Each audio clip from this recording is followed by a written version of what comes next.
मस्जिद नबवी में पहली बार तो ये वाकया होता वहाँ उसकी हुर्मत है, उसको बिल्कुल कंडेम करना चाहिए। ये मस्जिद नबवी के बाहर हुआ है और पाकिस्तान से मोहब्बत करने वालों ने कोई गलत बात नहीं की है। चोर को चोर कहा है, डाकू को डाकू कहा है, मीर जाफर को मीर जाफर कहा है, मीर सादक उसकी बाकियात को मीर जाफर और मीर सादक ही कहा है। तुम साम्राज्य के नुमाइंदे हो, तुमने पाकिस्तान की कौमी गैरत को बेचा है, तुम चोरी में मुलव्वस हो, तुम मस्जिद नबवी में पहली बार तो ये वाकया होता वहाँ उसकी हुर्मत है।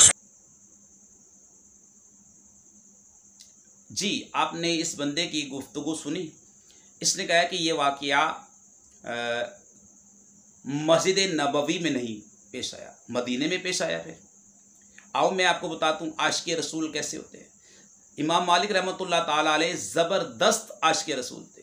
मदीना पाक की गलियों में मदीना पाक की ताज़ीम किया करते थे और मदीना पाक की गलियों में नंगे पैर चला करते थे। मदीना पाक की गलियों का भी अदब करते थे।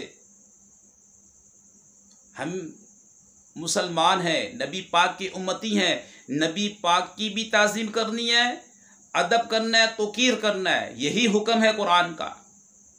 और नबी पाक से जो चीज़ मंसूब है उसका भी अदब करना है। इमाम मालिक रहमतुल्लाह ताला अलैह तो मदीने की गलियों का भी अदब करते, हमें वहाँ की आबो हवा का भी अदब करना है, मदीना पाक की हर चीज़ का अदब करना है।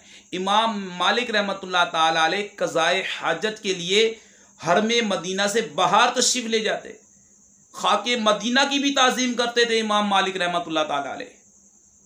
हम नबी पाक के उम्मती हैं भाई। हमारे कायद है मुहम्मदुर रसूलुल्लाह सल्लल्लाहु अलैहि वसल्लम। हमने नबी पाक का कलमा पढ़ा है और नबी पाक से जो जो चीज़ मंसूब है उसका भी अदब करना है।